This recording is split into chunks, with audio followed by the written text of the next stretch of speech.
பாரதம் வளர்க ஜோதிக்கலை ஓங்குக ஜோதிடர்கள் ஒற்றுமை. ஸ்ரீ ஈசன் ஜோட அறக்கட்டளை மாதாந்திர கருத்தரங்கம் தொடர்ந்து சிறப்பாக ஜோசிய ஆச்சாரியார் திரு பண்டிட் பாலசுப்ரமணியன் நிறுவனர் தலைவர் அவர்களுக்கும் இங்கு அனைத்து ஜோட மாமேதைகளுக்கும் வருகை புரிந்திருக்கின்ற அனைவருக்கும் என் முதற்கண் நன்றியை தெரிவித்துக் கொள்கின்றேன். இவ்வளவு சிறப்பாக நடத்திக்கிட்டு இருக்காரு. இந்த 64 கலைகளிலே ஜோதிடக்கலை ஒரு சிறப்பான கலை. இந்த ஜோதிடக்கலை தெய்வாம்சம் பொருந்தியது. இந்த ஜோடக்கலையினுடைய முதல் நூல் ஆசிரியர்கள் 18 மகான்கள் முனிவர் ரிஷிகள் சேர்ந்து 4,50,000 ஸ்லோகங்கள் எழுதி வச்சிருக்காங்க. இது ஜாதக அலங்காரத்தில் இது ஒரு பாடலில் இருக்கு. அந்த 18 பேர் இல்லாமல் இந்த காக்கேர் தேரையர் புலிப்பாணி இவங்கெல்லாம் சேர்ந்து எழுதிய பாடல்கள் ஒரு 50,000 பாடல் இருக்கும். மொத்தம் 5 லட்சம் பாடல் கொண்டது சாஸ்திரம். இந்த 5 லட்சம் பாடல்களில் இப்போ ஜோதிடக்கலை இன்னைக்கு 2025ஆம் ஆண்டில் நாம் ரொம்ப லெகுவாக ரொம்ப சிரமம் இல்லாமல் ஆங்காங்கே சங்க கூட்டங்கள் நிறைய நடந்துக்கிட்டு இருக்குது.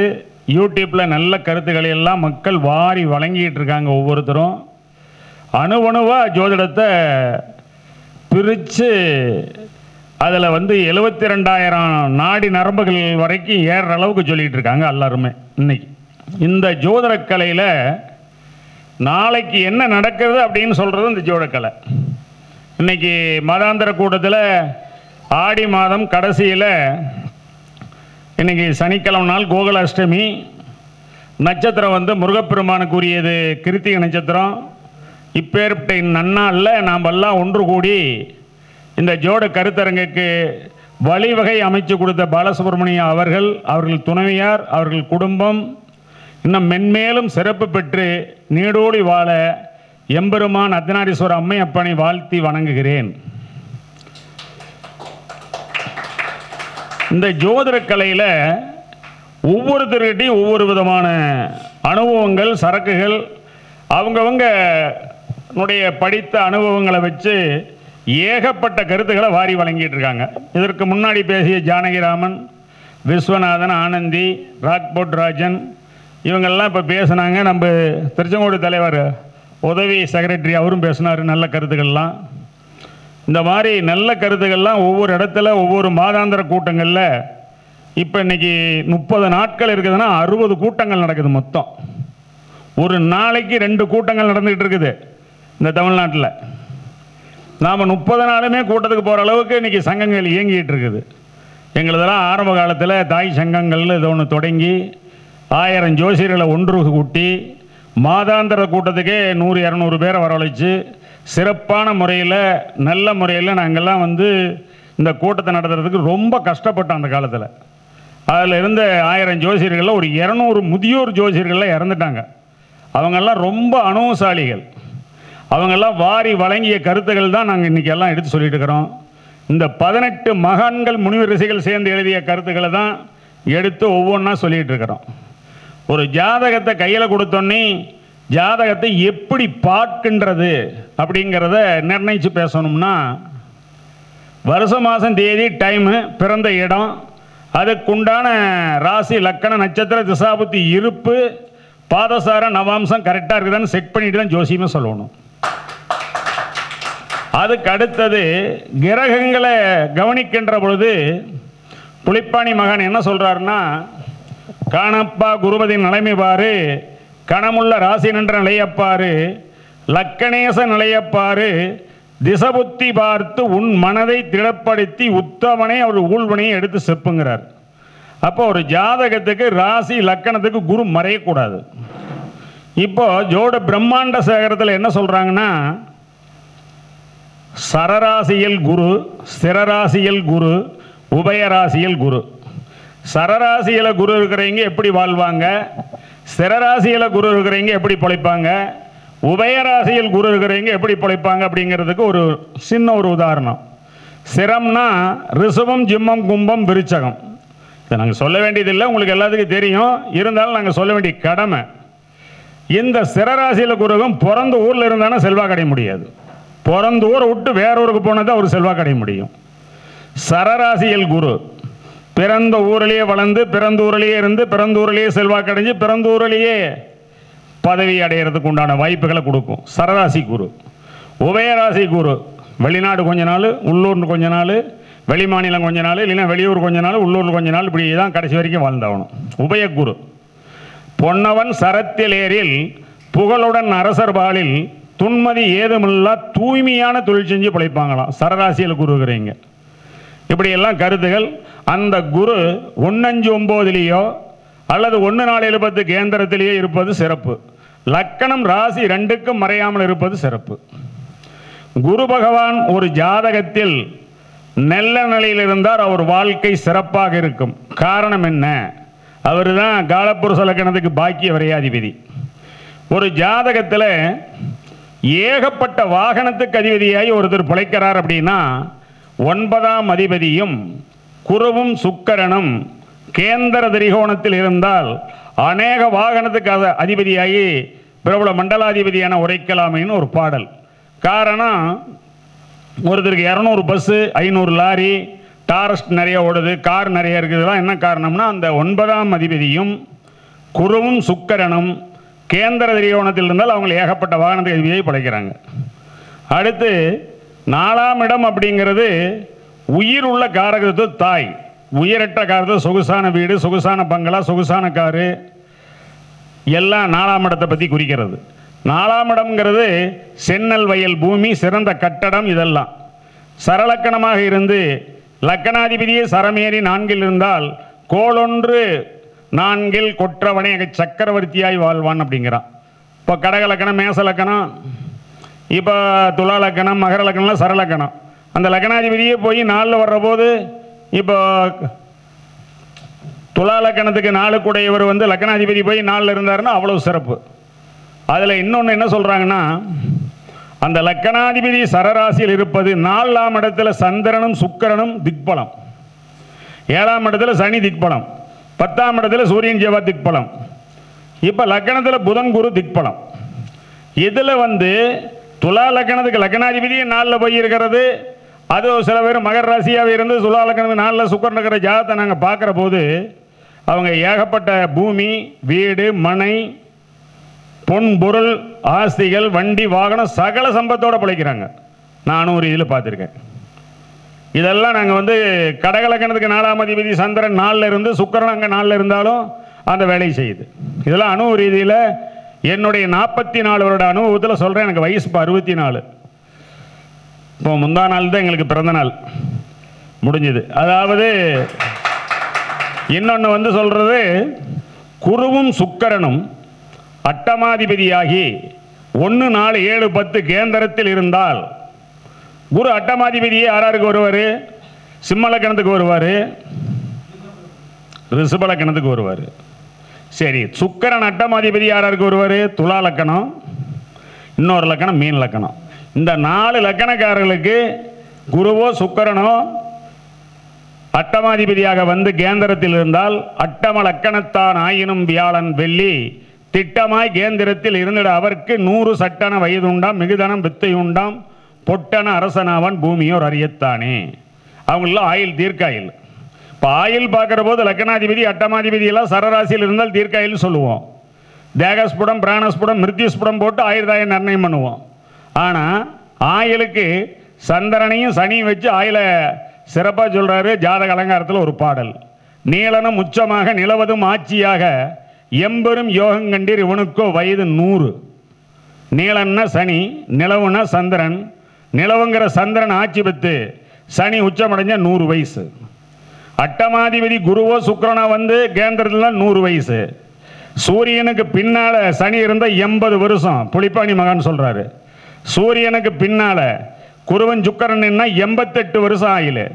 சூரியனுக்கு திரிகோணத்தில் சந்திரன் இருந்தால் 78 வருஷம் ஆயில.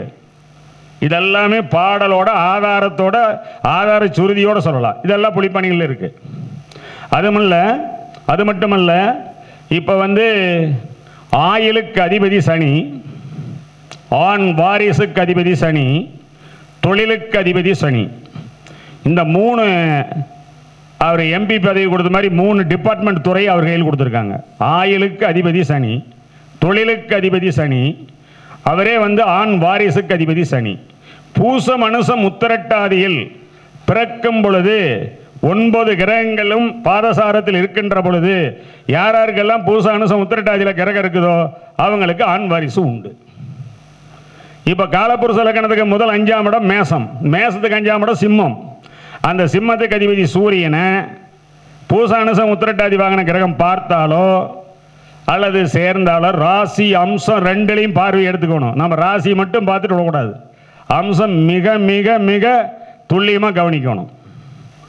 அதில் அந்த பூச அனுசம் உத்திரட்டாதி வாங்கின கிரகம் இருந்தால் கண்டிப்பாக அவங்களுக்கு ஆண் வாரிசு இருக்குது. ஒரு ஜாதகத்தை கையில் எடுத்து பொருத்தம் பார்க்கின்ற பொழுது நட்சத்திர ரீதியில் பார்க்கிற பொருத்தம் 10% தான். கிரக வாரியாக பார்த்து பலன் சொல்கிறதுல தான் 100% இருக்குது. அதில் பொருத்தம் நிர்ணயம் செய்கின்ற பொழுது நாம் இந்த நட்சத்திரத்துக்கு இந்த நட்சத்திரம் ஒத்து வரும், இந்த நட்சத்திரத்துக்கு இந்த நட்சத்திரம் ஒத்து வராதுங்கிறதெல்லாம் பஞ்சாங்கத்தில் கொடுத்துருக்குது. பூர்வபராச்சரிய அந்த இது குமாரசாமி நூலில் எல்லா ஆதாரத்தோட நூல் ஆதாரத்தோடு கொடுத்துருக்கு. இந்த நட்சத்திரங்களோட இந்த நட்சத்திரம் வேத இதெல்லாம் வேண்டாம், இணைக்க வேண்டான்னு. ஆனால் கிரக வலுவில் பார்த்து தான் நம்ம பொருத்தங்களை இணைக்கணும். இந்த தசாபுத்தி சந்திப்பு அப்படிம்பாங்க. தசாபுத்தினா ஒரே திசை ஒரே புத்தி 2 பேர்த்துக்கு நடந்தால் அதுக்கு பேர் தசாபுத்தி சந்திப்பு அப்படிங்கிறது ஒரு கருத்து. இன்னொருத்தர் கருத்து ஒரு திசையினுடைய ஆரம்பம், ஒரு திசையினுடைய முடிவு. ஒருத்தருக்கு திசை முடிகிற போதும் ஒரு திசை ஆரம்பிக்கிற போதும் திசா சந்திப்புங்கிறதே ஒரு கருத்து சொல்கிறாங்க. இதுவரைக்கும் என்ன அனுபவத்தில் திசா சந்திப்பினால் ஒரு பாதகம் நடந்ததாக என்னுடைய அனுபவத்தில் இல்லை, இதுவரை இல்லை. எப்படி இணைக்க வேண்டும் என்றால், ஒருத்தருக்கு செவ்வாய் திசை நடக்குது ஆரம்பம், ஒருத்தருக்கு சனி திசை நடக்குது, 2 இணைக்கப்படாது. சனிக்கு செவ்வாய் பார்க்க, செவ்வாய்க்கு சனி பார்க்க இல்லை. ஒருத்தருக்கு சூரியன் திசை நடக்குது, ஒருத்தருக்கு சனி திசை நடக்குது, அப்போ அது 2 இணைக்கப்படாது. இந்த திசா சந்திப்பை திருமணத்துக்கு பிற்பாடு ஒரு 30 ஆண்டுகள் காலத்துக்கு நம்ம பார்க்கணும், 2 பேருக்கு கணவன் மனைவிக்கு. இதை ரொம்ப கவனித்து பார்க்க வேண்டிய ஒரு சமாச்சாரம். பொருத்தம் பார்த்துட்டா எல்லா பொருத்தம் இருக்குது, திசாபுத்தி சந்திப்பில் இல்லை. பொண்ணுக்கு 6லேயும் 8லேயும் நின்று திசாபுத்தி நடத்துது, கல்யாணம் பண்ணலாமா? 6லேயும் 8லேயும் நின்று திசாபுத்தி நடத்தினா கணவன் 7ஆம் இடம், அது பேல் போட்டு நசுக்கின மாதிரி அது மரணத்தை கொடுக்கும். 8ஆம் இடம் 12ஆம் இடம் இன்னும் திசாபுத்தி நடத்தக்கூடாது. இப்படியெல்லாம் கருத்துக்கள் இருக்குது. பொருத்தம் பார்க்கின்ற பொழுது இத்தனை திசாபுத்திகளை மிக மிக துல்லியமாக கவனிக்க வேண்டும். அது மட்டுமல்ல, ஒரு ஜாதகத்தை கையில் எடுத்துடுறோம், எடுத்தோடனே இதுக்கு அப்பா இருக்காரா இல்லையா அப்படிங்கிறது எப்படி நிர்ணயம் பண்ணுறது அப்படிங்கிறதுக்கு ஒரு சின்ன விளக்கம். காலபுருஷனுக்கு லக்கணம் 9ஆம் இடம் குரு. அந்த குரு 9ஆம் இடத்துக்கு அதிபதி மேசத்துக்கு, அதுக்கு 8ஆம் இடம் கடகம். இந்த கடகத்தில் இருக்கிற சந்திரனையும் இந்த கடக சந்திரனையும் தனுசில் இருக்கிற, அதாவது தனுசுக்கு அதிபதியான குருவையும் சந்திரனையும் மாந்தி பார்த்தால் அப்பா இல்லை. அப்படி இருக்கார் அப்படின்னா அந்த பூச அனுசம் உத்திரட்டாதி, புனர்பூசம் விசாகம் பூரட்டாதி, இந்த குரு நட்சத்திரமோ சனி நட்சத்திரமோ வாங்கின கிரகமோ அல்லது அந்த 2 கிரகம் சந்திரனும் குருவும் பார்த்திருந்தாலோ சேர்ந்திருந்தாலோ அவங்களுக்கு ஆயிலேச்சு. சந்திரனையும் குருவையும் மாந்தி பார்த்தால் அப்பா இல்லை, சந்திரனையும் சனியும் மாந்தி பார்த்தால் அம்மா இல்லை, சனியை மாந்தி பார்த்தால் மூத்தோன் இல்லை, புதனை மாந்தி பார்த்தால் இளையோன் இல்லை. இதை மீறி இருக்காங்க அப்படிங்கிறதையும் நாங்கள் அனுபவத்தில் எடுத்துக்கிற போது இந்த குரு நட்சத்திரம் சனி நட்சத்திரத்தினுடைய பாதசாரம் பெற்ற கிரகங்களுடைய பார்வையோ சேர்க்கையோ இருந்தால் வேணால் இருக்காங்க. இப்போ 6ஆம் அதிபதி 3ஆம் இடத்திலிருந்து அடுத்த சோரம் பிறப்பதில்லை, பிறந்தாலும் இருப்பதில்லை. 11ஆம் அதிபதி நீச்சமாகி நேர் மூத்தோன் சம்பந்தப்பட்ட மூத்தவர் இல்லை. காரணமாய் 11 கூடையோர் தானும் கருத்தான பலங்குறைந்து நீச்சமானால் பூரணமாய் நவியொருவன் ஏறி நின்றால் இவனுக்கு நேர்மூத்தோன் இல்லை. அப்படி இருந்துட்டாலும் அவன் கூட விளங்காதப்ப இவன் புத்தர் அவனும் கொல்லி வைப்பான்னு சொல்லி போட்டிருக்கு. அதாவது 11ஆம் அதிபதி நீச்சமாகி சூரியன் சம்பந்தப்பட்ட நேர் மூத்தோன் இல்லை. 6ஆம் அதிபதி 3ஆம் இடத்திலிருந்தால் அது சோரம் பிறக்காது, பிறந்தால் அது இருக்காது. இதெல்லாம் நாங்கள் அனுபவ ரீதியில் கண்ட உண்மைகள் 44 வருட அனுபவத்தில். அது மட்டுமல்ல, செவ்வாய் தோஷம்னு சொல்லி ஒருத்தருக்கு செவ்வாய் தோஷம் இருக்குது, ஒருத்தருக்கு செவ்வாய் தோஷம் இல்லை. இந்த ராகு ஏது இருக்குது, ராகு ஏது ஒருத்தருக்கு இல்லை, இது இணைக்கலாமா வேண்டாமான்னு வர்றவங்களே முக்கால்வாசி ஜோசியம் கற்றுக்கிட்டு தான் அங்கே வர்றாங்க. கேட்க வர்ற போதே லக்கணத்துக்கு 2, 4, 7, 8, 12 இருந்தால் செவ்வாய் தோஷம், லக்கணத்தில் இருந்தாலும் செவ்வாய் தோஷம் தான். இது பாடி வச்சிருக்குது பாடலில், தாய்மகளேசல்ல. அது மட்டும் இல்லை, லக்னத்தில் இருக்கிற செவ்வாய் 4ஆம் வீடு 7ஆம் வீடு 8ஆம் வீட்டை பார்ப்பார்ல. அப்போ 2ல் ராகு 8ல் கேது, 1ல் ராகு 7ல் கேது, ராகு எதுக்கு ராகு தான் நினைக்கணும் அப்படிங்கிறதெல்லாம் நம்ம சொல்லாமையே வர்றவங்க ஜோசியம் பார்க்க வர்றவங்களே நமக்கு சொல்லி கொடுத்துட்றாங்க. அனுபவத்தில் 1 7 2 8ல் இருக்கிற ராகு எதுக்கு 4 10 6 12ல் இருக்கிற ராகு எதுக்குன்னு இணைக்கலாம். திசா புத்தி திருமணத்துக்கு பிறகு வருதான்னு கவனிக்கணும். என்ன திசை ஓடிட்டு இருக்குது, எந்த திசை இனிமேல் பின்னாடி வரும், திருமணத்துக்கு பிறகு செவ்வாய் தோசை இருந்தால் செவ்வாய் திசை வருதா, ராகு இருந்தால் ராகு திசை வருதா அப்படிங்கிறத மிக கவனிக்கணும். சரி, இதெல்லாம் வரல, திசை வரல. ஆனால் எந்த திசையாக இருந்தாலும் ஒரு திசையில் 9 புத்தி வரும்ல, அப்போ எல்லாம் வந்தானே தீரும். அதே மாதிரி எந்த புத்தியாக இருந்தாலும் 9 அந்தரமும் வரும்ல, ஒவ்வொரு அந்தரத்திலையும் அந்த சூட்சமும்னு 9 வரும்ல, அதில் வந்து தப்ப முடியாது. காலதேவன் கணக்கில் இருந்து அதுக்கு தகுந்த மாதிரி தான் நம்ம இணைக்கணுங்கிறத இந்த கருத்துக்களை சொல்லுகிறோம். மேலும் ஒரு ஜாதகத்தில் நாம் சொல்லக்கூடிய ஒரு கருத்தில் 5ஆம் இடம் 9ஆம் இடத்தில் குரு இருந்தால், 5 9ல் குரு இருக்கிற ஜாதகம்லாம் பாருங்கள், அவங்க அனுபவ ரீதியில் நல்ல நிலையில் இருப்பார்கள். அந்த இடம் விட்டு 5லே குரு இருந்தால் அரசனுக்கு மந்திரியாவான், வந்த வான்மதி உடல் லட்சணமாகும். அந்த 5 9ல் குரு அப்பா இருக்கிறது இல்லை, காரகன் காரகஸ்தானத்தில் பேர் காரகபாவம் நாஸ்தி அப்படிங்கிறது ஒரு கருத்து. அது எல்லாத்துக்கும் பொருந்தாது. சில ஜாதகங்களுக்கு சில ஆய்வுகளை நிர்ணயம் பண்ணி தான் நம்ம சொல்ல வேணும். அது மட்டுமல்ல, பொருத்தம் பார்க்கின்ற பொழுது இந்த ஜாதகத்துக்கு ஆண் வாரிசு இருக்குதா இல்லையா அப்படிங்கிறத கவனிக்கிறது எப்படி? காலப்புருஷ லக்னத்துக்கு 5ஆம் இடமான சூரியன் முதல் குழந்தை, அதுக்கு 3ஆம் இடம் துலாம் 2வது குழந்தை, அதுக்கு 3ஆம் இடம் தனுசு 3வது குழந்தை, அதுக்கு 3ஆம் இடம் கும்பம் 4வது குழந்தை, அதுக்கு அடுத்த வீடு மேசம் 5வது குழந்தை. இந்த குழந்தைகள்ங்கிற 5 கிரகத்தை வரிசையாக நாம் தொட்டு பார்க்கின்ற பொழுது அசுவனி மகம் மூலம், திருவாதிரை சதயம், மாந்தி இதனுடைய தொடர்பு இருந்தால் அந்த எந்த கிரகத்துக்கு அந்த தொடர்பு வருதோ அந்த குழந்தை முதல் குழந்தை இதாகும். 5ஆம் இடத்துக்கு அதிபதி சூரியன் அப்படின்னா லக்னத்துக்கு 5ஆம் இடம், ராசிக்கு 5ஆம் இடம், காலப்புருஷனுக்கு 5ஆம் இடம். அந்த 5ஆம் இடத்து அதிபதியை திருவாதிரை சதயம் அசுவனி மகம் மூலம் அல்லது மாந்தியினுடைய தொடர்புகள் இருந்தால் அந்த குழந்தைக்கு பிரச்சனை தான். பிறந்து இறக்கும், கருவாய் அபேஷனாகும். இதெல்லாம் அணு ரீதியில் கண்ட உண்மைகள். அது மட்டும் இல்லை, இன்னும் நிறையான விஷயங்கள்லாம் ஜோட சாஸ்திரத்தில் இருக்குது. நாம் லக்கணங்கள் 6 8 ராசிகளை இணைக்கப்படாது, 6 8 லக்கணங்களை இணைக்கப்படாது அப்படிங்கிறது ஒரு பொதுவான கருத்து. மேச லக்கணம் பொண்ணுக்கு விருச்சக லக்கணம் மாப்பிள்ளை இணைக்கலாம், துலா லக்கணம் பொண்ணுக்கு ரிஷப லக்கணம் மாப்பிள்ளை இணைக்கலாம். ஏன்னா லக்கணாதிபதி 2 ஒன்று தானே, அதுக்கு அஷ்டம தோசை இல்லை. காலவிதனம் சாதக காலவிதனம் இவர் ஜிஜிராஜன் கோவிந்தராஜ் முதலியார் எழுதின நூலில் இதெல்லாம் இணைக்கலாம்ங்கிறதுக்கு நூல் ஆதாரம் இருக்குது. இப்போ 5வது ராசி இணைக்கக்கூடாதுன்னு போட்டிருப்பாங்க. மேசம் பொண்ணு ரிஷப சிம்மம் வந்து மாப்பிள்ளை 5வது ராசி இணைக்கலாம், கடகம் பொண்ணு விருச்சகம் 5வது ராசி மாப்பிள்ளை இணைக்கலாம். இது நூல் ஆதாரம் இருக்குது. அதுதான் அந்த காலவதனங்கிற நூலில் இருக்குது. அந்த 5வது ராசிகள்லாம் பஞ்சாங்கம் குழந்தை பிறந்தா கணிக்க நல்ல நேரம் பார்க்க மட்டும்தான் பஞ்சாங்கம். அதில் வந்து 2ஆம் ராசி 5ஆம் ராசி 6ஆம் ராசி 8ஆம் ராசி இதெல்லாம் கூடாதுன்னு போட்டிருப்பாங்க.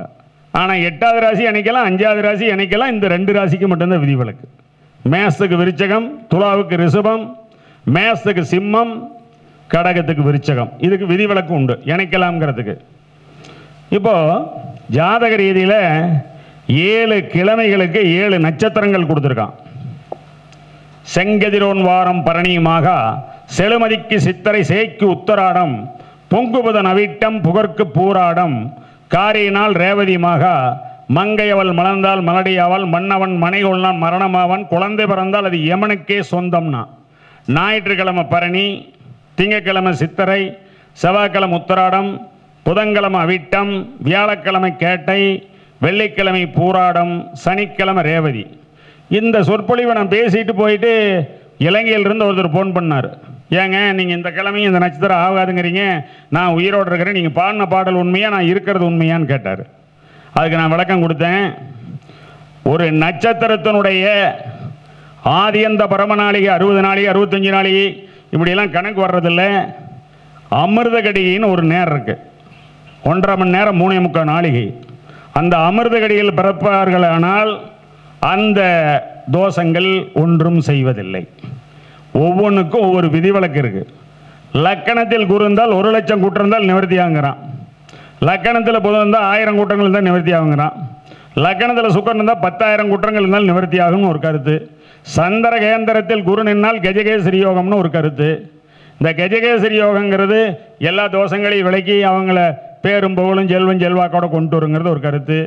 9ஆம் அதிபதியும் 10ஆம் அதிபதியும் ஒன்று சேர்ந்தால் அது தர்ம கர்மாதிபதி யோகம், அது பேரும் புகழும் செல்வம் செல்வாக்கை ஏற்படுத்துங்கிறது ஒரு கருத்து.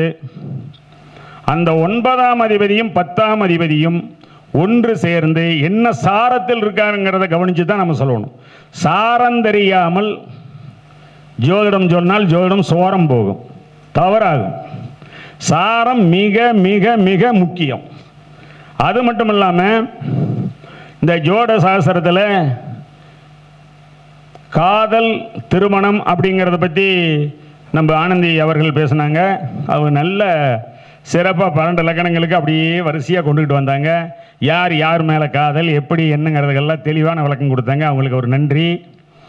5ஆம் அதிபதியும் 7ஆம் அதிபதியும் ஒன்று சேர்ந்தால் காதல் வரும். 9ஆம் அதிபதி ஒன்று சேர்ந்தால் காதல் வெற்றி பெறும்.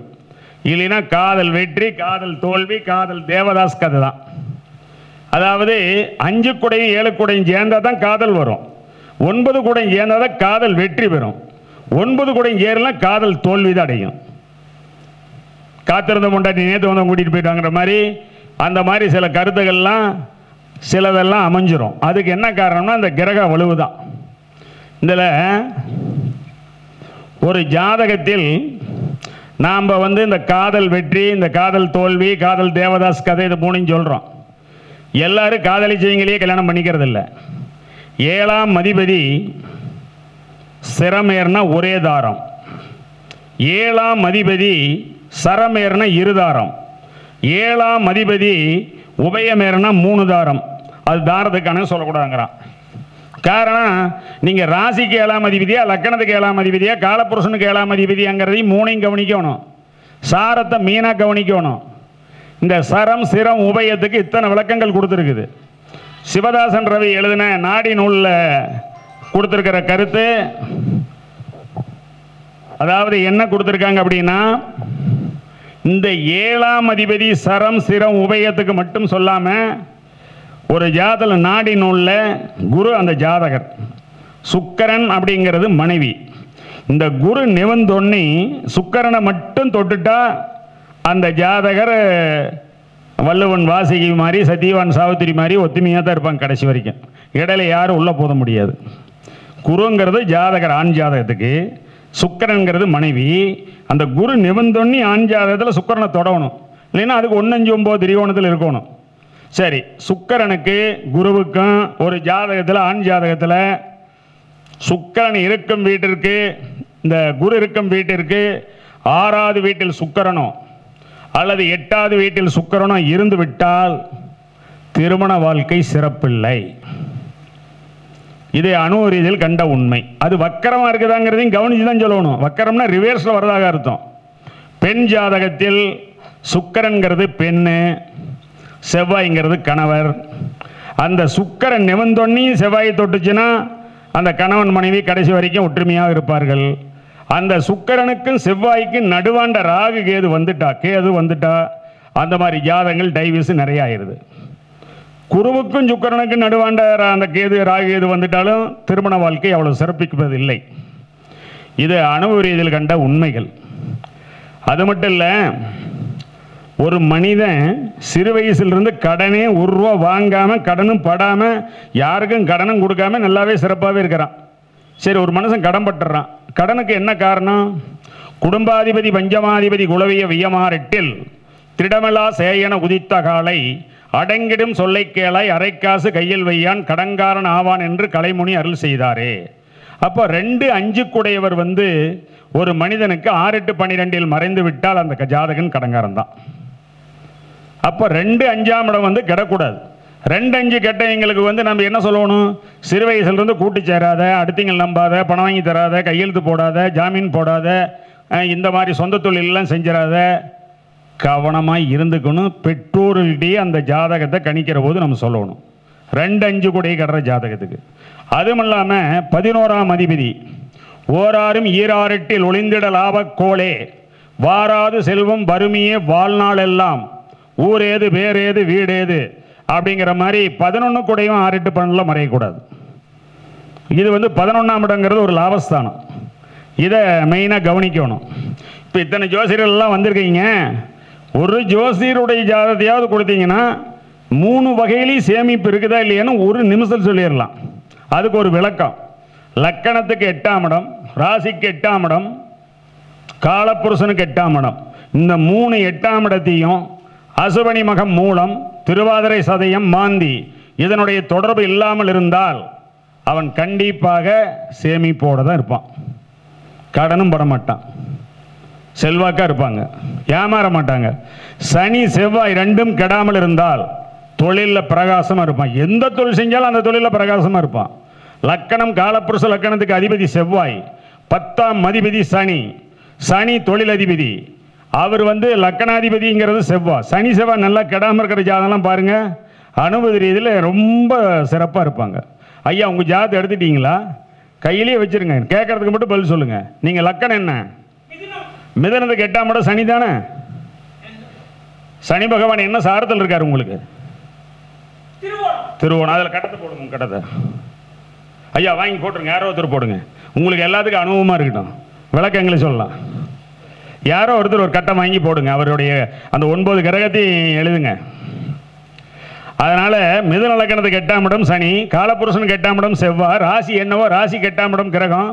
அந்த 3 8ஆம் இடத்தையும் அசுபனி மகம் மூலம் திருவாதிர சதயம் மாந்தியினுடைய தொடர்பு இல்லாமல் இருந்தால் அவருக்கு சேமிப்பு உண்டு. இல்லைன்னா வரவும் செலவும் கடனில் தான் இருப்பார். இதுதான் இந்த ஜோதிடத்தினுடைய உண்மையான கருத்து. அது மட்டும் இல்லை, ஜோதிட சாஸ்திரங்களில் அநேக விதமான விஷயங்கள் இருக்குது. ஒரு இதில் நிறைய ஒவ்வொரு வருஷமும் தினசரி பார்க்கின்ற ஜாதகத்தில் என்னென்ன அனுபவங்கள் கிடைக்குதோ அத்தனையும் எழுதி வச்சிருக்கிறேன். அதெல்லாம் தொகுத்து இன்னும் கொண்டாந்து நிறைய மக்களுக்கு சொல்லணுங்கிற ஆசை, மக்கள் அனைவருக்கும் சொல்லி நல்லா புரிய வைக்கணுங்கிற ஆசை. நமக்கு கிடைத்த இந்த அனுபவங்களை எல்லாம் நம் ஆயுள் கால முடி வரைக்கும், உயிர் உள்ள வரைக்கும் இந்த 4 அகந்த ஆணவம் இல்லாமல் அனைத்து ஜோட மாமேதைகளுக்கும் போய் சேர வேண்டும்னு என்னுடைய பேராவலான ஒரு உண்மை. கற்றதை சரியான நேரத்தில் சொல்லிக் கொடுத்தால் நமக்கு இறைவன் இந்த பிரபஞ்சம் தினசரி நல்ல கருத்துக்களை வாரி வழங்கும்.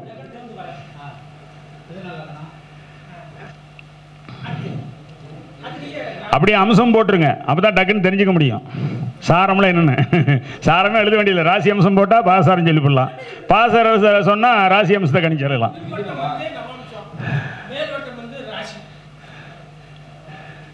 இவர் இப்படி தாங்க ரவுண்ட் பண்ணி உங்களையெல்லாம் குழப்பி வச்சிருக்காரு.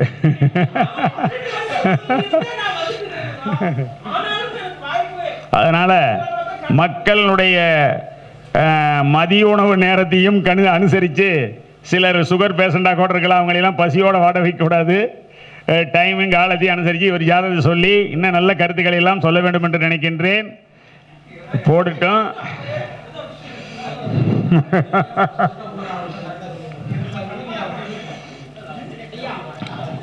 இந்த வீடு கால் போடுவது அப்படிங்கிறது ஒரு பெண்ணுக்கு பூப்பு நன்னீராட்டு விழாவுக்கு சீமந்தத்தை இது இதுக்கு திரட்டி சீர் செய்யறதுக்கு நாள் கேட்டாங்கன்னா அதுக்கு அந்த நேத்திரன் ஜீவன் இல்லாமல் நாள் குறித்து தரக்கூடாது.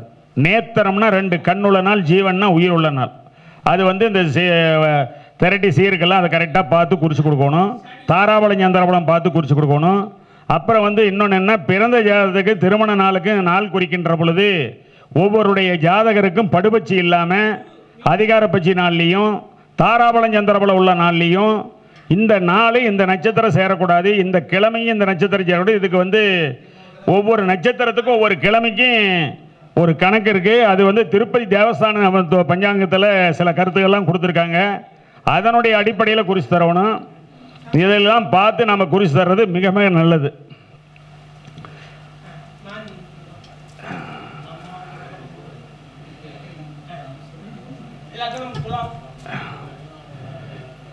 ஐயா கொஞ்சம் டைம் எடுத்துக்கிறாரு. சரி, எடுத்துக்கிட்டு பரவாயில்ல.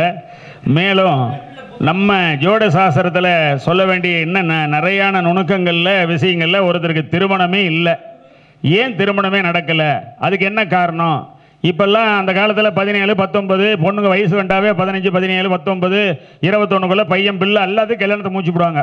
ஆனால் இன்றைக்கெல்லாம் 40 ஆகியும் கல்யாணம் ஆகலை, 38 ஆகியும் ஆகலை, 36 ஆகியும் ஆகலை. என்ன காரணம்னா, லக்கணத்துக்கு 2ஆம் அதிபதி, ராசிக்கு 2ஆம் அதிபதி, காலப்புருஷனுக்கு 2ஆம் அதிபதி சுக்கிரன் மேசத்துக்கு, இந்த 3 2ஆம் அதிபதி அசுவனி மகம் மூலமோ திருவாதிர சதயமோ மாந்தியினுடைய தொடர்போ வருமானால் திருமணம் லேட் ஆகும். கேது தடை பண்ணிவிடுவார்.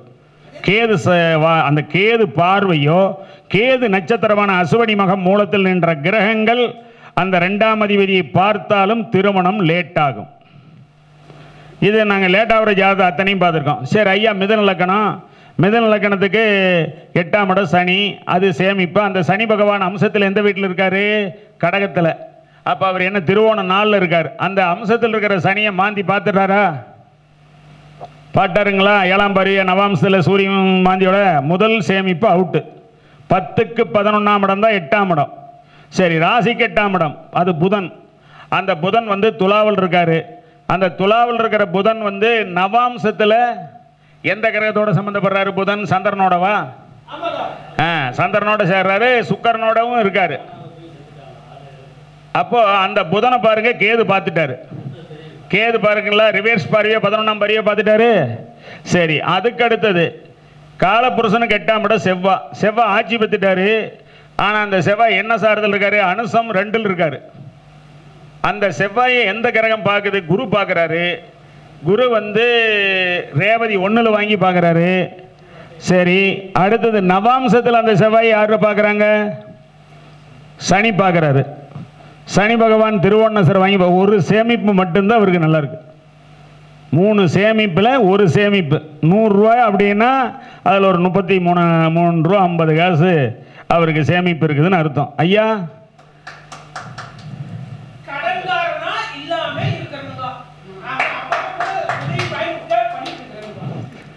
கடங்காரா இல்லாமல் இருக்கிறதே பரவாயில்ல சாமி. ரைட். கடன்பட்ட நஞ்சம்போர் கலைஞனார் இலங்கை வேந்தன் அப்படின்னா நோயற்ற வாழ்வும் குறைவற்ற செல்வம்ங்கிறான். அதுமில்லாத ஒரு பெரிய பல கோடி சம்பாதிக்கிற பணக்காரன் இல்லை, கடனே இல்லாமல் இருக்கிறவன் தான் பணக்காரன். யாரும் எந்த கேள்வியும் கேட்க மாட்டாங்கல்ல. சொல்லுங்க ஐயா.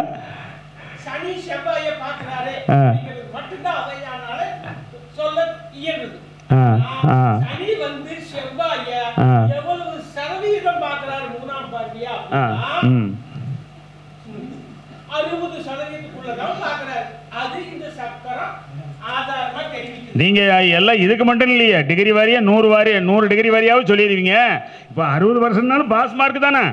சரி, ஐயா விட்டா இன்னும் நிறைய பேசுவார். அப்புறமேல் பேசுகிற போது வாய்ப்பு போது நிறைய பேசிக்கலாம். மேற்கொண்டு இந்த ஜோட சாஸ்திரத்தில் நம்ம தெரிஞ்சுக்க வேண்டிய சில நுணுக்கங்கள் திருமணமே இல்லை வேண்டிய பேத்துக்கு.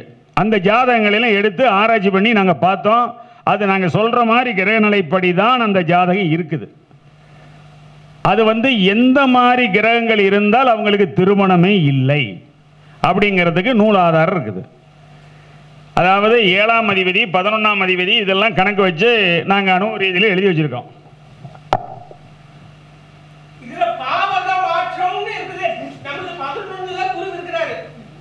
அதெல்லாம் பார்த்துக்கலாம் சாமி. பாவம்.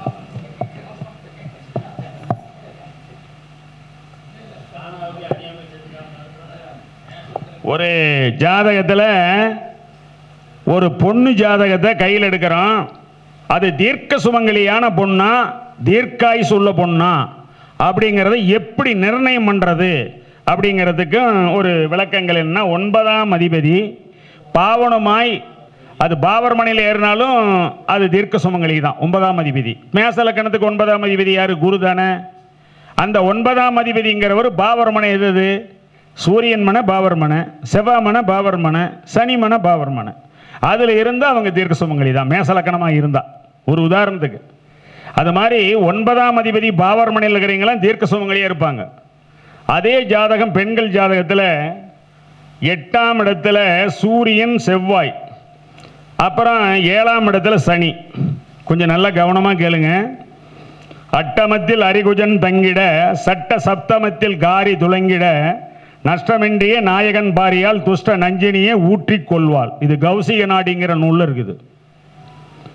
7ஆம் இடத்துல சனி பகவானும் 8ஆம் இடத்தில் சனி இந்த சூரியன் செவ்வாயும் இருக்கிற பெண் ஜாதகத்தை ஒரு மாப்பிள்ளை ஜாதகம் நினைச்சா மாப்பிள்ளைய குழந்தைக்கு பால் ஊத்துற மாதிரி விச ஊற்றி கொண்டு விடுவான்னு அர்த்தம்.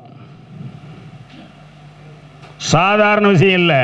சோதிடத்தில் சொல்ல முடியாத விஷயங்களே எதுவும் கிடையாது.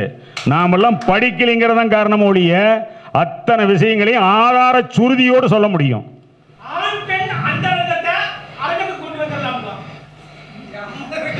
சிவசிவா. அப்புறம் ஒருத்தர் நல்ல பூமி மனை இதோட நல்ல சிறப்பாக பிழைக்கிறாங்க. அப்படிங்கிறதுக்கு என்ன காரணம்னா, சொல்லும் புதனும் சுங்கனமே சூழ்ந்து லாபந்தனில் ஏற நல்ல குருவும் ஆட்சி உச்சம் நாடியே இருக்க ஜாதகருக்கு வெல்லும் பூமி மனை மச்சு பூசணம் உண்டாகி வல்ல செய்யும் செல்வமுடன் வாழ்வான் என்று கூறு. இது வீமகவிங்கிற நூலில் இருக்குது. எந்த இது கேட்டாலும் அது எத்தனாம் பக்கம் என்ன பாடல் வரைக்கும் குறிச்சு வச்சிருக்கிறேன் அணு ரீதியில். அதனால் இது சொல்லும் புதனும் சுங்கனும் சூழ்ந்து லாபம் ஏற. அப்போ லாபம்ங்கிறது 11ஆம் இடம். 11ஆம் இடத்துல புதனும் சுக்கரனும் இருந்து அந்த குருவும் அங்கே ஆட்சி உச்சமட இருந்தால் அந்த ஜாதகருக்கு எல்லா சிறப்பும் உண்டு. அது மட்டும் இல்லை, ஒரு ஜாதகத்துக்கு மீனத்தில் சுக்கிரனும் உச்சமாகி வியாழனும் ஆட்சியாய் இருந்தாரானால் வானவர்கள் புகழ்ந்துரைக்கும் வேத சாஸ்திரம் வையகத்தோர்க்கு உணர்த்தும் ஆசானாகி நாணமுடன் வெகு கீர்த்தியாய் விளங்கி நானிலத்தில் தனவானாய் இருப்பானாகும். மீனத்தில் சுக்கிரன் உச்சம் பெற்று ஆட்சியாக குரு இருந்தாருன்னா ஜோதிடத்தில் வேத சாஸ்திரம் வரைக்கும் படிப்பானா. அந்த மாதிரி கிரகங்கள் இருக்கிற போது குழந்தைகள் பிறக்கும். அந்த ஜாதகர்கள் வேத சாஸ்திரம் கண்டிப்பாக படிப்பாங்க. அப்படிங்கிறது ஜோட ஆதாரத்தோடு சொல்லக்கூடிய ஒரு கருத்து. அப்புறம் நான் ஒரு ஜாதகத்துக்கு நாம் சொல்லக்கூடிய கருத்துக்களில் நான் உங்களுக்கு ஒன்று சொல்லலாம்னு எடுத்து அந்த புக்கை எதுக்கு எடுத்தேன்னா, இந்த விருச்சகத்தில் ரிஷபத்தில் சந்திரன் விருச்சகத்தில் குரு அது பணக்கார ஜாதகம். ரிஷபத்தில் சந்திரன் விருச்சகத்தில் குரு அது பணக்கார. 6இல் சனி குரு பார்வை கோடீஸ்வரன்.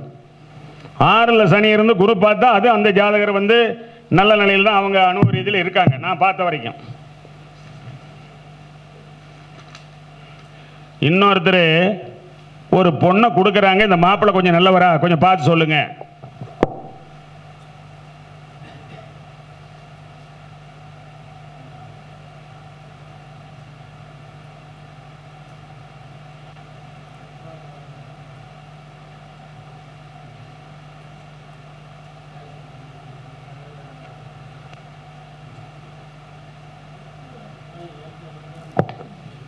இந்த மாப்பிள்ளை ஜாதகத்தை கையில் கொடுத்து பொருத்தமெல்லாம் இருக்குதுங்க, நாங்களும் 4 இடத்துல பார்த்துட்டோம், கொஞ்சம் நீங்கள் நல்லா சொல்கிறான்னு கேள்விப்பட்டேன், கொஞ்சம் சொல்லுங்கள், இந்த மாப்பிள்ளைக்கு நம்பி பொண்ணை கொடுக்கலாமா அப்படின்னு கேட்குறாங்க.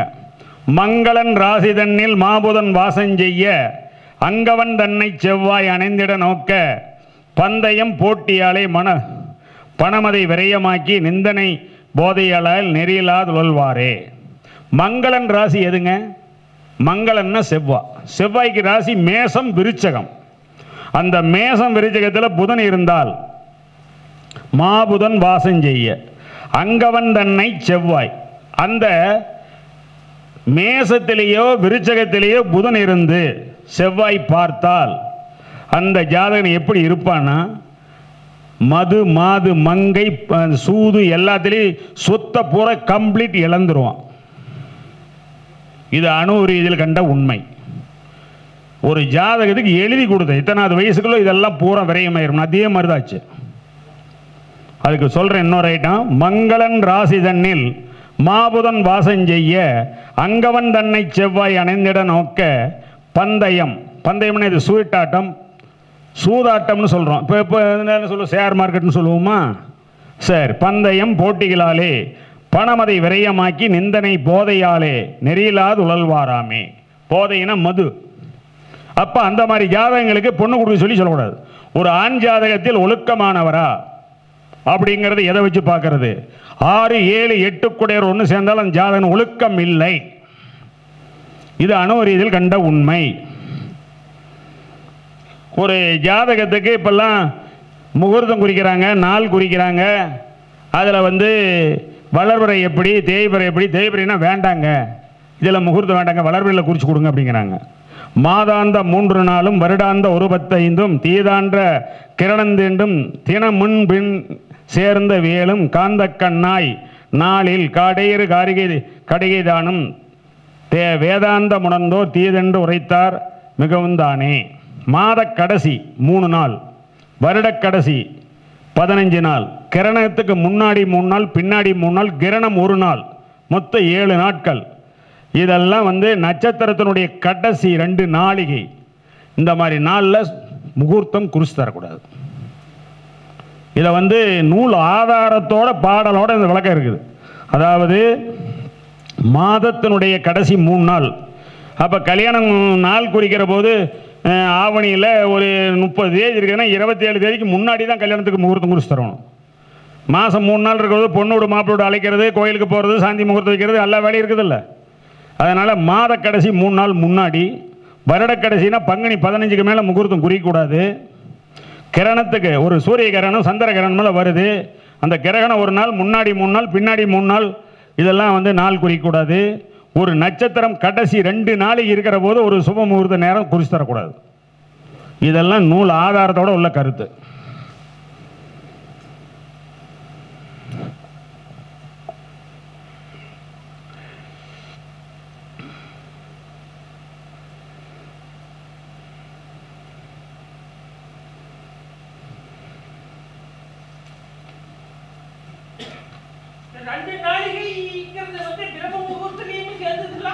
அனைத்துக்கும் சேரும்.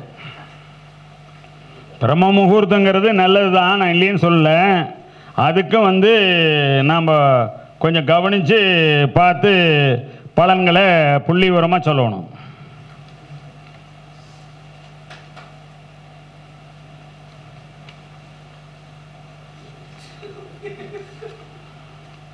சுக்கிரனுக்கும் சந்திரனுக்கும் 7ஆம் இடத்தை சனி செவ்வாய் இருவரும் பார்க்க சேர. சார் சொல்கிறத கொஞ்சம் கவனமாக குறிச்சுக்குங்க, இல்லைன்னா மனசில் பதிவு பண்ணி வச்சுக்கோங்க. இது சரியான ஒரு கருத்து. சுக்கிரனுக்கும் சந்திரனுக்கும் 7ஆம் இடத்தை சனி செவ்வாய் இருவரும் பார்க்க அல்லது சேர திருமணம் நடக்காது, பிரம்மச்சாரி ஆவார்.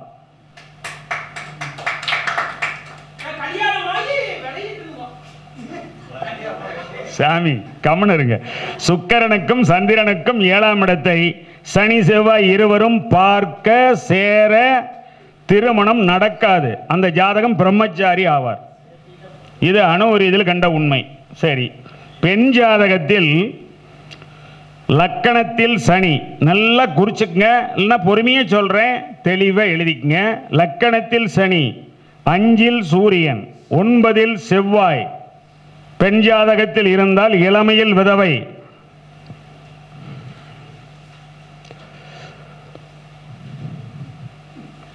சார் கரெக்டாக எழுதிட்டீங்களா? லக்கணத்தில் சனி, 5இல் சூரியன், 9இல் செவ்வாய் பெண் ஜாதகத்தில் இருந்தால் அந்த பொண்ணு இளமையில் விதவை.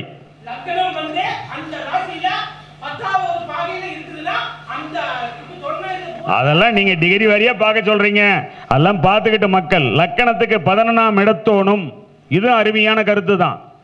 லக்கணத்துக்கு 11ஆம் இடத்தோனும் சந்திரனுக்கு 7 குடையவனும்.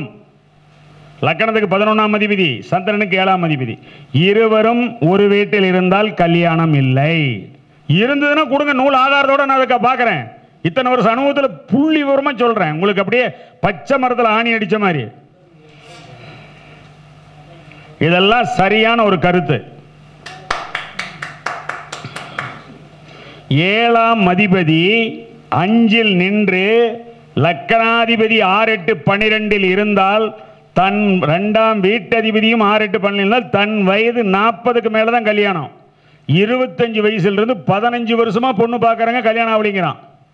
இந்த மாதிரி கிரகனால தான் 40ல் தான் கல்யாணம். லக்கணத்து 7ஆம் அதிபதி 5இல் நின்று லக்கணாதிபதி 6, 8, 12இல் நின்று 2 கூடையும் 6, 8, 12 நின்னாலும் தன் வயது 40க்கு மேலே தான் கல்யாணம் நடக்கும். அதுக்கு முன்னாடி கல்யாணம் நடக்கிறதுக்கு வாய்ப்பே இல்லை. 12ஆம் அதிபதியும் 5ஆம் அதிபதியும் சேர்ந்து 3ஆம் இடத்தில் இருந்தால் சாதகர் செய்யும் தொழிலில் நஷ்டம் ஏற்பட்டு தன் தகப்பன் தன் மனையை விற்று பூமி மனையை விற்று கடனை அடைப்பார். இது எழுதி கொடுத்தேன் பிரபல நல்ல வசதியான பார்ட்டிக்கு. அதே மாதிரி நடந்து அந்த சொத்தை விற்று தான் கடன் கட்டினார். இதெல்லாம் உண்மையான ஒரு கருத்துக்கள். 12ஆம் அதிபதி 5ஆம் அதிபதி சேர்ந்து 3ஆம் இடத்தில் இருந்தால் அந்த சாதகனை சொந்த தொழில் செய்ய சொல்லக்கூடாது. செஞ்சா செய்கிற தொழில் நஷ்டம் ஏற்பட்டு தன் தகப்பன் தன் மனையை விற்று அந்த கடனை அடைப்பார் அப்படின்னு சொல்லி கொடுத்துருக்குது. இப்போ ஒரு ஜாதகத்தில் சூரியனுக்கு 7ல் செவ்வாய் ராகு இருந்தால் அந்த ஜாதகர் ஒருவர் தான், வேற யாரும் இருக்க மாட்டாங்க. ஒரு ஜாத கையில் எடுத்தோன்னே எல்லாம் துருவ கணித எழுதி வச்சுக்கிட்டு ஜோசியம் சொல்கிறாங்க அப்படிங்கிறாங்கல்ல, அதெல்லாம் தேவையே இல்லை. நூல் ஆதாரத்தோடு அத்தனையும் சொல்ல முடியும். சூரியனுக்கு 7ல் செவ்வாய் ராகு இருந்தால் ஜாதகர் ஒன்றே தான். அந்த ஜாதகருக்கு முன்ன பின்ன வாரிசுகள் கிடையாது, அண்ணனும் இல்லை தம்பியும் இல்லை. சரி, ஒரு மனிதன் கடன் கொடுத்துட்டான், பணம் வர மாட்டேங்குது, பணம் எப்போ சேரும்? நாங்களும் போய் கேட்டுகிட்டே இருக்கிறது, நாளைக்கு தரேன் அப்புறம் தரேன் இப்பறம் தரேன்னு சொல்லி வருஷ கணக்கில் இருக்கிறான். 4 வருஷமாக எழுதிருக்கிறான், 5 வருஷமாக. அஷ்டமி தீதியில் ராகு கால நேரம் நடக்கும் பொழுது கொடுத்த கடனை கேட்டால் நமக்கு கிடைக்கும்னு சொல்லி போட்டிருக்கான். இன்னைக்கு என்ன தீதி? இன்னைக்கு என்ன கிழமை? சனிக்கிழமை. ராகு காலம் என்ன நேரம்? அது முடிஞ்சிருச்சு. இரவு ராகு காலம் இருக்குது. ஆனால் இரவுல போய் கேட்கறத விட பகல் ராகாலம், பகல் குளிகை, இரவு குளிகை, இரவு யமகண்டம், பகல் யமகண்டம் எல்லாமே 3மே பகல் இரவுக்கு இருக்குது. அது ஒரு தடவை டேபிள்ஸ் போட்டு எங்கள் சங்கத்தில் எல்லாத்துக்கும் கொடுத்தேன். எல்லாத்துக்கும் போய் சேர்ந்து இங்கே ஒரு நாளைக்கு கொண்டு வந்து எல்லாத்துக்கும் கொடுத்துட்றேன். 2க்கும் பொருந்தும். அந்த மாதிரியெல்லாம் ஒரு கருத்துக்கள்லாம் இருக்குது. அது மட்டும் இல்லை, ஜாதக ரீதியில் சொல்லக்கூடிய ஒவ்வொரு விதமான ஒவ்வொரு கருத்துகளும் நம்மளுக்கு நூல் ஆதாரத்தோடு இருக்குது. சரி, ஒரு திதிகளின் விசசூனியம் அடைஞ்ச கிரகம் அப்படிங்கிற கிரகம் லக்கணத்துக்கு 2ல் நின்றால் திருமணம் தாமதமாகும், 7ல் நின்றாலும் திருமணம் தாமதமாகும், 7ல் புதன் இருந்தாலும் திருமணம் தாமதமாகும். அந்த 2ஆம் அதிபதி கேதுனுடைய தொடர்பு இருந்தாலும் திருமணம் தாமதமாகும். இதெல்லாம் அணு ரீதியில் கண்ட உண்மைகள். கடக லக்கணத்திற்கு 7ல் குரு சந்திரன் இருந்து சப்தமி திதியாக இருந்தால் திருமணம் நடக்காது. அணு ரீதியில் பாருங்க, ஆனால் கண்டிப்பாக அது நடக்கிறது இல்லை. அதே மாதிரி 7, 11 கூடியவர் சேர்ந்தாலும் பார்த்தாலும் இருவரும் பலம் பெற்று 1-9 திரிகோணத்தில் இருந்தால் கல்யாணம் 3 விவாகம் நடக்கும். சார் சொல்றதை கொஞ்சம் கவனமாக கேளுங்க. 7, 11 கூடியவர் சேர்ந்தாலும் பார்த்தாலும் இருவரும் பலம் பெற்று 1-9 திரிகோணத்தில் இருந்தாலும் அந்த ஜாதகனுக்கு 3 கல்யாணம் நடக்கும். இதெல்லாம் அணு ரீதியில் கண்ட உண்மைகள். இப்படி அநேக விதமான கருத்துக்கள்லாம் மக்களுக்கு போய் சேரணும்னு நாங்கள் ரொம்ப ஆவலோடு இங்கே பேசி மக்களுக்கெல்லாம் எடுத்து சொல்லணும்னு நாங்கள் நினைக்கிறோம். ஒருத்தருக்கு கிட்னி ஃபால்ட் ஆயிடுது, அது எப்போ ஃபால்ட் ஆகுது அப்படிங்கிறதுக்கு ஜாதகத்தில் கிரக அமைப்பு வேணும்ல. சூரியன் புதன் கேது சேர்ந்து 3ல் இருந்தால் கிட்னி ஃபால்ட் வரும். 3ஆம் இடத்துல சூரியன் புதன் கேது இருந்தால் கிட்னி ஃபால்ட் வரும்.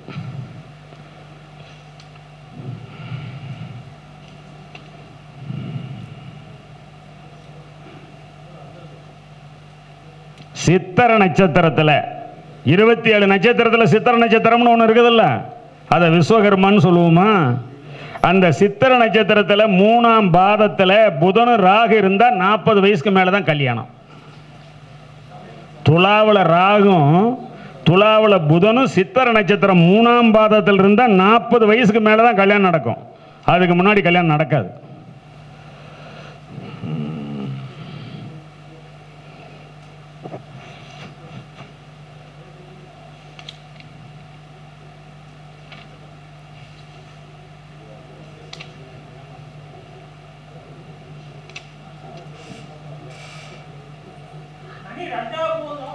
சரிங்க, உங்களுக்கு இவ்வளோ தூரம் நீங்கள் கேட்டதுனால கடைசியாக ஒரு பாயிண்ட் சொல்லிவிட்டு உங்களை எல்லாம் உணவு அருந்துறதுக்கு விட்டுட்டு மறுக்க எனக்காக வாய்ப்பு கொடுத்தாங்கன்னா நிறையா பேசணும்னு நினைக்கிறேன்.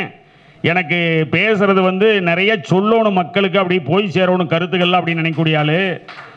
4ஆம் அதிபதி 6ஆம் அதிபதியும் ஒன்று சேர்ந்து கேந்திரம் பெற்று லக்கணாதிபதியும் சந்திரனும் ஒன்று சேர்ந்து இருந்தால் அந்த ஜாதகருடைய தாயும் தந்தையும் வெவ்வேறு இனம் கலப்பு திருமணம் செய்திருப்பார்கள். அந்த கலப்பு திருமணத்தை செய்தவர்களுக்கு பிறந்த குழந்தையினுடைய ஜாதகத்தில் இப்படித்தான் இருக்கும். கிரகம் தாயும் தந்தை ஒரே இனமாக இருக்க மாட்டாங்க. அதாவது 4ஆம் அதிபதி 6ஆம் அதிபதி ஒன்று சேர்ந்து கேந்திரம் பெற்று லக்கணாதிபதியும் சந்திரனும் ஒன்று சேர்ந்து இருந்தால் அந்த தாயும் தந்தையும் வெவ்வேறு இனம் விருப்ப திருமணம் செய்தவர்களுக்கு பிறந்த குழந்தை தான் இந்த குழந்தை. 2ஆம் தாரத்துக்கு பிறந்த குழந்தைன்னு ஒரு கருத்து இருக்கு. இதெல்லாம் நூல் ஆதாரத்தோடு இருக்குது. எல்லாமே நாம் படிக்கணும். தொட்டனை தூறும் மணற்கேணி மாந்தர்க்கு கற்றனை தூறும் அறிவு. மனிதனுக்கு சித்திரமும் கைப்பழக்கம் செந்தமிழ் நாப்பழக்கம்னா நாம் எந்த அளவுக்கு ஒரு கிணத்துல தண்ணி இறைக்கிறோமோ அந்த அளவுக்கு தண்ணி ஊறிட்டே தான் இருக்கும். அந்த கிணத்துக்கு எத்தனை ஏக்கராக்கு வேணாலும் பாய்ச்சிக்கிட்டே இருக்கலாம். ஆனால் இறைக்காத கிணத்துக்கு அதுக்கு பாலுங்கிணறுன்னு பேர். இந்த ஜோதிட கலை 64களிலே தெய்வீக கலை. இதை ஒவ்வொரு ஜோதிடர்களும் தினம் ஒரு பாடல்களை எழுதி பாக்கெட்டில் வச்சுக்கணும், மனப்பாடம் பண்ணிடணும். அப்புறம் நல்லா ஹார்ட் டிஸ்கில் பதிவு பண்ண மாதிரி இங்கே பதிவு பண்ணிக்கணும். அந்த கருத்துக்களை எடுத்து வச்சுக்கணும். மக்களுக்கு வர்றவங்களுக்கு சொல்லலாம். உள்ள நுழைஞ்சோன்னே என்ன ஓரையில் உள்ள வர்றாங்க அப்படிங்கிறது அந்த கேள்விக்கு தான் அவங்க வர முடியும். அதே மாதிரி என்ன முக்குண வேலையில் வர்றாங்க அப்படிங்கிறதையும் கவனிக்கணும். என்ன லக்கணத்தில் உள்ள நுழையிறாங்க, அந்த லக்கணத்துக்கு திரிகோண லக்கணமோ அந்த நட்சத்திரத்துக்கு திரிகோண நட்சத்திரமோ அந்த திதி அல்லது யோகம் கரணம் ஏதோ ஒன்று அதுக்கு சம்மந்தப்பட்டது அந்த ஜாதகம் ஒரிஜினல் ஜாதகம் நாம் பார்க்குற போது. என்னுடைய பெயர் PK சந்திரசேகரன், பள்ளிப்பாளையம். ஜோதிட அனுபவங்கள் 44 வருடம், வயது 64. என்னுடைய செல் நம்பர் 97 50 12 22 66 63 821 72 884. இதை பார்த்து கொண்டிருக்க உலக மக்கள் அனைவரும், இதை கேட்டுக்கொண்டிருந்த இங்கே வந்து இருந்த ஜோட மேதைகளுடைய திருவடிகளை எல்லாம் பணிந்து இதுவரை பேச வாய்ப்பளித்த பண்டிட் பாலசுப்ரமணிய ஐயா அவர்களுக்கு அவர்கள் குடும்பத்துக்கும் நன்றி கூறி விடைபெறுகிறேன். நன்றி, வணக்கம்.